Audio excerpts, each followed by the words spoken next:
آج کچھ باتیں کرتے ہیں رفیق غوری صاحب کے حوالے سے۔ کبھی وہ پاکستان کے دبنگ صحافی ہوا کرتے تھے، جرأت والے، دلیری والے، جو بات کرتے تھے دوسرے کے سامنے اس کے منہ پر کسی کو کتنی بھی کڑوی لگے، تلخ لگے، لیکن وہ حقیقت بیان کرنے سے کبھی نہیں چوکتے تھے۔ لیکن میری ان کے ساتھ ملاقاتوں کا سلسلہ تب شروع ہوا جب رفیق غوری صاحب بہت زیادہ نحیف ہو گئے تھے، نزار ہو گئے تھے، لیکن ذہنی طور پر وہ پہلے کی طرح چست رہتے تھے۔ وہ کبھی کبھی نوائے وقت ایڈیٹوریل میں تشریف لاتے تھے، بالکل دھیما انداز اور دھیرے دھیرے چلتے ہوئے آیا کرتے تھے۔ ان کی یہ نشانی عموماً ہوا کرتی تھی کہ چونٹ ان کے پاس ہوا کرتا تھا، وہی اس میں تھوڑا سا تمباکو بھرا کرتے تھے اور اس کے کش پہ کش لگاتے چلے جایا کرتے تھے۔ مجھے بھی انہوں نے ایک چونٹ دیا تھا، حالانکہ میں سموکر نہیں ہوں، لیکن کبھی کبھی میں خالی ہی اس کو ایسے ہی دکھاوے کے لیے سوٹا لگا لیا کرتا تھا۔ رفیق غوری صاحب 25 اگست 2016 کو انتقال کر گئے۔ آج ان کے انتقال کو 8 سال سے کچھ دن اوپر ہو گئے ہیں۔ بہت سی یادیں رفیق غوری صاحب کے ساتھ وابستہ ہیں۔ جیسا کہ میں نے کہا کہ وہ کسی کے بھی منہ پر بات کرنے سے نہیں چوکتے تھے، حق بیان کرتے تھے، حقیقت بیان کرتے تھے۔ مجھے یاد آ جاتا ہے نوائے وقت کے کالم نگاروں اجمل نیازی اور خالد احمد کو حکومت کی طرف سے اعزازات دیے گئے، ان کو ایوارڈ دیا گیا، ان کو میڈل دیے گئے۔ تو ان کے اعزاز میں حمید نظامی ہال میں نوائے وقت کے پرانے آفس میں تقریب کا اہتمام کیا گیا۔ اس میں رفیق غوری صاحب بھی تھے، یاسین وٹو صاحب تھے، دونوں انتقال کر چکے ہیں، دیگر لوگ بھی موجود تھے، کرنل اکرام اللہ صاحب بھی موجود تھے۔ وہاں پہ تقریریں کی گئی۔ ظاہر ہے کہ اجمل نیازی اور خالد احمد کے اعزاز میں ہی بات ہونی تھی۔ اس موقع پر کرنل اکرام اللہ صاحب کی طرف سے کہا گیا کہ دیکھیں یہاں پہ 30-40 لوگ بیٹھے ہوئے ہیں، یہ کبھی کبھی اکٹھے ہوتے ہیں، میری یہ تجویز ہے کہ ہر مہینے یہ لوگ اکٹھے ہوا کریں، اپنے اپنے خیالات کا اظہار کیا کریں۔ تو اس موقع پر غوری صاحب کھڑے ہو گئے، انہوں نے کہا کہ کرنل صاحب نے جو کچھ کہا ہے بالکل درست کہا ہے، میں بھی اس کی تائید کرتا ہوں، لیکن بات یہ ہے کہ اس محفل کی کسی قسم کی ریکارڈنگ نہیں ہوا کرے گی تاکہ اندر کی بات اندر ہی رہے، باہر کوئی نہ جا کے بتائے۔ تو اس موقع پر کرنل اکرام اللہ صاحب نے کہا کہ ایسا کون ہوگا جو اندر کی باتیں باہر لے جائے گا؟ تو رفیق غوری نے کہا کہ جناب وہ آپ ہو سکتے ہیں، وہ آپ ہوں گے، وہ آپ ہی ہیں۔ تو کرنل اکرام اللہ صاحب شرمندے سے ہو گئے۔ رفیق غوری سے میں نے ایک مرتبہ پوچھا کہ غوری صاحب آپ حج پر نہیں گئے، آپ عمرے پر نہیں گئے؟ تو انہوں نے کہا کہ میں بیت المقدس جانے سے پہلے بیت المکرم جانا چاہتا ہوں۔ بیت المکرم کون سی جگہ ہے جہاں وہ حج سے پہلے، عمرے سے پہلے جانا چاہتے تھے؟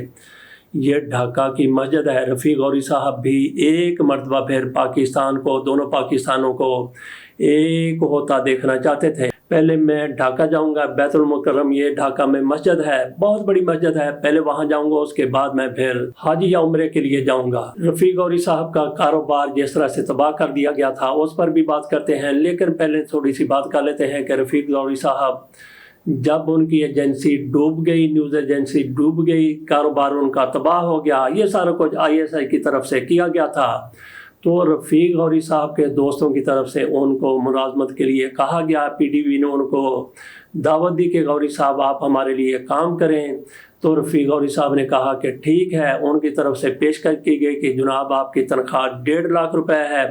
غوری صاحب نے کہا کیا 1.5 لاکھ روپے ہے؟ انہوں نے کہا جناب کیا یہ کم ہے؟ تو 2 لاکھ کر دیتے ہیں۔ غوری صاحب نے پھر کہا کہ 2 لاکھ روپے تنخواہ؟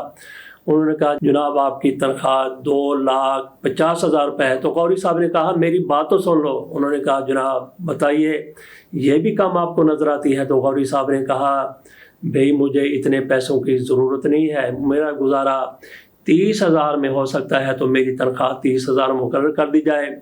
تو کیا آپ نے ایسا کوئی قناعت پسند بندہ دیکھا ہے غوری صاحب جیسا؟ کل ہی ان کی برسی کے موقع پر ان کی بیٹی فاطمہ رضا غوری نے ایک آرٹیکل لکھا تھا، اس آرٹیکل کو ایڈٹ کرنے کی ذمہ داری میری تھی، مجھے 1-2 چیزوں کی وضاحت چاہیے تھی، لیکن فاطمہ رضا غوری سے بات نہیں ہو سکی۔ اس کے بعد ان سے بات ہوئی، لیکن اس دوران کالم شائع ہو چکا تھا۔ فاطمہ رضا غوری کہتی ہیں کہ غوری صاحب جب بیمار ہوا کرتے تھے تو مجھے کہا کرتے تھے کہ FH آوان کو کال لگائیے، تو آپ سے وہ بات کر لیا کرتے تھے۔ واقعی ایسا ہی ہوا کرتا تھا کہ غوری صاحب کا فون بھی آ جایا کرتا تھا اور نمایاں وقت میں بھی وہ تواتر کے ساتھ آیا کرتے تھے۔ اب تھوڑی سی بات کر لیتے ہیں کہ رفیق غوری پر ISI نے کس طرح سے تشدد کیا تھا اور اس پر رفیق غوری صاحب کا کیا موقف تھا، ان کے کیا جذبات تھے ISI کے حوالے سے، پاکستان کی فوج کے حوالے سے۔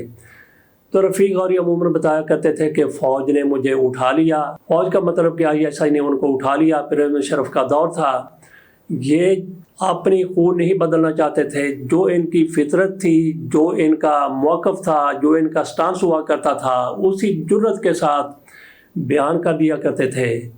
تو پرویز مشرف کی ISI کو ان کا ایسا رویہ، ایسا وتیرہ پسند نہیں آیا اور پھر ان کو اٹھا لیا گیا۔ ISI بڑی ظالم ہے، اس نے مجھے اٹھایا، تشدد کا نشانہ بنایا، میرے دانت توڑ دیے، 2 مرتبہ برین ہیمریج ہوا، آج میں چلنے پھرنے اور لکھنے پڑھنے سے قاصر ہوں، کروڑوں کا بزنس تباہ کر دیا، یہ غوری صاحب کی طرف سے کہا جاتا تھا۔ اس کے بعد غوری صاحب نے یہ کہا کہ میرے ساتھ ISI نے ظلم کیا ہے، لیکن یہ ISI، یہ فوج میری فوج ہے، میرے وطن کی فوج ہے، میرے وطن کا تحفظ کرتی ہے، تو میرا اس فوج کے لیے کوئی بغض نہیں ہے، کوئی عناد نہیں ہے۔ میں پاک فوج کے ساتھ کھڑا ہوں، پہلے کی طرح، جس طرح میں پہلے تھا، جو کچھ میرے ساتھ ہوا، میں پہلے کی طرح آج بھی پاک فوج کے ساتھ کھڑا ہوں۔ ISI نے ظلم کیا ہے تو میرے ساتھ ظلم کیا ہے، لیکن ہماری ISI، ہماری فوج پاکستان کی جغرافیائی، پاکستان کی نظریاتی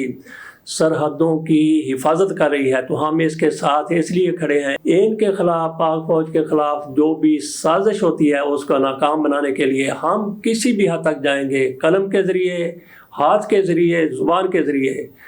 یہ رفیق غوری صاحب کا موقف ہوا کرتا تھا۔ آخر میں رفیق غوری صاحب کے بارے میں ان کی بیٹی نے اپنے کالم میں کیا لکھا، وہ مختصر میں آپ کے سامنے پیش کرتا ہوں۔ اس آرٹیکل کا عنوان ہے اپنے لہو سے لکھنا سیکھو، صحافت گھر پھونک تماشا ہے، جیسا فکرہ سنا تو بہت ہے مگر اس کا حقیقی عکس ملبوس توکل۔ رفیق غوری کی زندگی کی کہانی پڑھنے کے بعد بہتر طور پر سمجھ آنے لگتا ہے۔ پہلی نظر انہیں دیکھنے پر کسی فلاسفر کا گمان ہوتا تھا، حالانکہ ان کا فلسفہ سے دور دور تک کا کوئی تعلق نہیں تھا، بلکہ وہ عقل، منطق اور استدلال کے زیادہ قائل تھے۔ وہ سر سے پاؤں تک سچے کھرے مسلمان اور پاکستانی تھے۔ ابتدائی صحافی زندگی کا آغاز روزنامہ عوام فیصل آباد شہرہ آفاق چٹان سے کیا۔ بعد ازاں اپنے بال بوتے پر ہفت روزہ آواز خلق اور ماہنامہ عورت راج سے global news network news agency تک کا سفر طے کیا اور GNN کی 6 سرخیاں صفحے اول کے اخبارات کی زینت بنی۔ کئی دیگر تہلکہ خیز کارہائے نمایاں GNN کی ناقابل فراموش کارکردگی میں شامل ہیں۔ مزید برآں روزنامہ نوائے وقت، روزنامہ پاکستان اور روزنامہ جرأت میں کالم نگاری کے ساتھ ساتھ روزنامہ اساس، لشکر اور روزنامہ جرأت کی ادارتی ذمہ داریاں بھی سنبھالی۔ رفیق غوری مئی 1951 میں چک نمبر 457 ناب جھلاراں، تھانہ چک جمرہ میں school teacher M Abdul Ghani Ghori اور رسولہ بی بی کے گھر پیدا ہوئے۔ رفیق غوری کے والد انہیں بھی اسکول ٹیچر بنانے کا ارادہ رکھتے تھے۔ رفیق غوری کی صاحبزادی فاطمہ رضا غوری لکھتی ہیں کہ اسی وجہ سے ٹیچنگ کورس کروایا گیا، لیکن آخری امتحان سے پہلے ہی فیصل آباد کے مشہور روزنامہ عوام میں چک جمرہ کی ڈائری لکھنے کا آغاز کیا اور وہیں سے صحافت کا باقاعدہ آغاز ہوا۔ بعد ازاں روزنامہ ملت کے لیے بھی کالم لکھتے رہے۔ رفیق غوری کے 3 بیٹے اویس غوری، وقاص غوری اور انس غوری ہیں، جبکہ 2 بیٹیاں رابعہ غوری اور فاطمہ غوری ہیں۔ سب بچے اپنے اپنے اسلوب اور دلچسپی کے مطابق مختلف شعبہ زندگی سے منسلک ہیں اور اپنے والد محترم کی تعلیم پر آسان طریقے سے عمل پیرا ہیں۔ روزنامہ چٹان میں ملازمت کے بارے میں رفیق غوری صاحب بتاتے ہیں کہ مسکین حجازی صاحب نے ان کا انٹرویو لیتے ہوئے ملازمت پر رکھ لیا۔ جب چودھری صلاح الدین سے رابطہ ہوا تو انہوں نے بھی رفیق غوری کی بہت حوصلہ افزائی کی اور ان کی پہلی تحریر پر شاباش دی، کیونکہ اس تحریر کے شائع ہونے کے بہت سے لوگ رفیق غوری کے حق میں اور خلاف چٹان کے دفتر آ گئے۔ چودھری صلاح الدین نے اس موقع پر کہا کہ ریاض شاہد کے بعد تم نے بڑی جرت مندی اور تحقیق سے لکھا ہے۔ 1984 تک یہاں کام کیا، بعد ازاں ہفت روزہ آواز خلق کا ڈکلیریشن لیا، شروع میں کتابی سلسلے سے آغاز کیا، چٹان سے نکل کر روزنامہ نوائے وقت میں لکھنے کا موقع ملا۔ ان دنوں ڈاکٹر اسرار احمد، رفیق باجوہ اور قاضی حسین احمد کے انٹرویوز رنگین ایڈیشن میں رفیق غوری کے نام سے چھپے اور اس کے بعد نوائے وقت باقاعدہ جوائن کر لیا اور ایوان وقت کا انچارج بھی بنا دیا گیا۔ اس کے بعد میاں محمد نواز شریف کا بطور وزیر اعلیٰ اور بطور وزیر خزانہ پہلا انٹرویو بھی رفیق غوری صاحب نے ہی کیا۔ اس کے ساتھ ساتھ ہفت روزہ آواز خلق میں وزیر اعلیٰ میاں محمد نواز شریف کے خلاف کرپشن کی خبر بھی سب سے پہلے چھاپی اور خمیازہ بھی بھگتا۔ ان حالات میں رفیق غوری نے مرد مجاہد مجید نظامی صاحب سے ایک خبر شائع کرنے کی درخواست کی جس میں بتایا گیا کہ کس طرح میاں محمد نواز شریف کے بارے میں کرپشن کی خبریں چھاپنے والے ہفت روزہ آواز خلق کے خلاف کارروائیاں عمل میں لائی گئی ہیں۔ مرد مجاہد مجید نظامی نے رفیق غوری کا موقف شائع کر کے حق اور سچ کا ساتھ دیا۔ رفیق غوری نے اس بات کو کبھی فراموش نہیں کیا، پناہ ذہنی اذیت برداشت کی۔ داستان بہت طویل ہے۔ GNN بند ہونے کے بعد بے پناہ ذہنی اذیت برداشت کی۔ اسی ذہنی اذیت کے دوران برین ہیمریج بھی ہوا، کچھ عرصے کے لیے چلنا پھرنا اور پڑھنا لکھنا بھی مشکل ہو گیا۔ کچھ دوست مشورہ دیتے رہے کہ اپنے آپ کو تبدیل کریں، کاروبار دوبارہ شروع کریں، سب کچھ ٹھیک ہو جائے گا اور ہونے والا نقصان بھی پورا ہو جائے گا، لیکن ان کے ضمیر نے یہ گوارا نہ کیا۔ رفیق غوری سے ہمیشہ پوچھا جاتا رہا کہ اس وقت GNN میں لگائی گئی رقم جو 97 لاکھ کے لگ بھگ تھی وہ کہاں سے آئی، لیکن سچ پوچھا جائے تو ان کا کہنا تھا کہ مجھے خود نہیں پتا کہ میرا رب مجھے کہاں سے اور کس طرح نوازتا ہے۔